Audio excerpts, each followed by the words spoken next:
Hello friends, my name is Diksha Sharma. मैं आप लोग के लिए फिर से एक नई वीडियो लेकर आई हूँ। तो हमने पिछली वीडियो में खिलजी वंश किया था और इस वीडियो में हम करेंगे तुगलक वंश।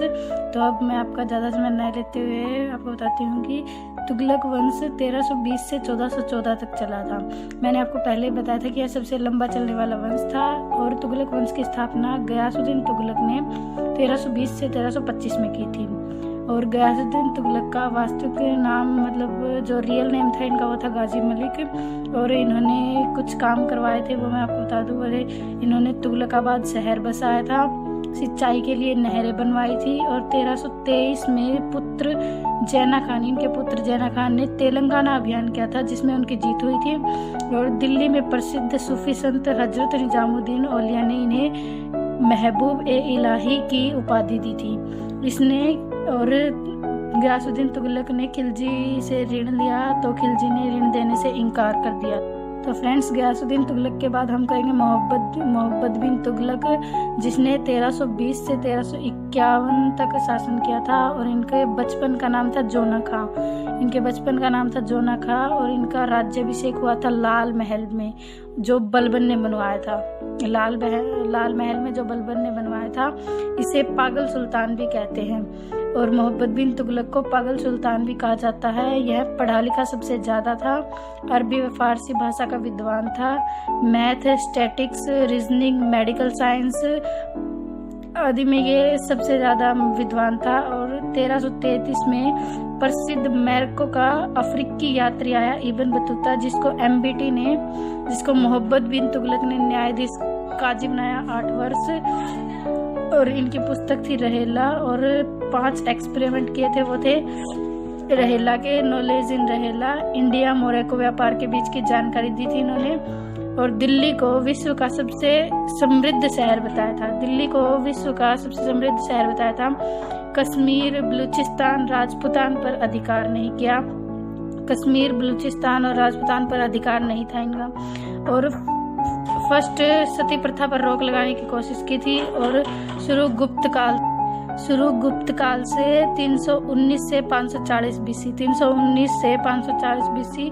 और गुप्त काल में सबसे पहले रामगुप्त जो 375 से 380 तक इन्होंने राज किया था। और इनके सेनापति थे गोपराज जो युद्ध में मारे गए थे। और पत्नी ने चलाया था, ये जो शासन पत्नी ने चलाया था। और इसका वर्णन है एरण अभिलेख में, भानुगुप्त ने लिखवाया था। मोहम्मद बिन तुगलक के 5 एक्सपेरिमेंट मैं आपको बताती हूँ, जिसमें से फर्स्ट एक्सपेरिमेंट राजधानी देवगिरी बनाई थी जो महाराष्ट्र में है और इसका नया नाम है दौलताबाद जो फिलहाल है। और सेकंड एक्सपेरिमेंट इनका था खुरासान अभियान की विफलता जो खुरासान सिंधु अजय बेको ने दिल्ली में किया था। और 1 साल सैलरी दी सिपाहियों को 1 साल सैलरी दी गई थी। फ्रेंड्स, मोहम्मद बिन तुगलक के बाद हम करेंगे फिरोज शाह तुगलक, जिसने 1351 से 1388 तक शासन किया था। तो आइए हम इसके बारे में देखते हैं। ये मोहम्मद बिन तुगलक का चचेरा भाई था। और इसका राज्याभिषेक हुआ था 20 मार्च 1351 में थट्टा में। जो यह धार्मिक कट्टर शासक था। ब्राह्मणों से जजिया कर वसूला था। जनता की भलाई के लिए काम किया था। सल्तनत काल अकबर कहा इतिहासकार अलीफंटा ने। इन्होंने सल्तनत काल का अकबर कहा था फिरोज शाह तुगलक को, जो इतिहासकार अलीफंटा ने कहा था। इतिहासकार अलीफंटा ने फिरोज शाह तुगलक को सल्तनत काल का अकबर कहा था। और फ्रेंड्स, धार्मिक रूप से औरंगजेब की तरह इन्होंने बहुत से मंदिर तोड़े थे।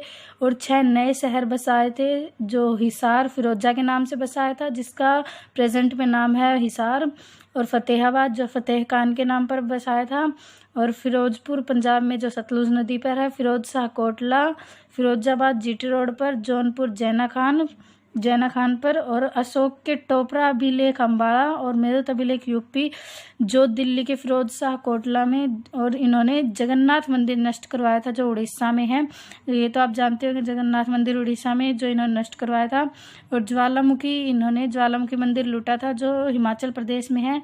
और संस्कृत के अभिलेख जला दिए थे, ज्वालामुखी मंदिर में इन्होंने संस्कृत के अभिलेख जला दिए थे। और ब्राह्मणों से जजिया कर वसूला था। और 1388 में इनकी मृत्यु हो गई थी। 1388 में इनकी मृत्यु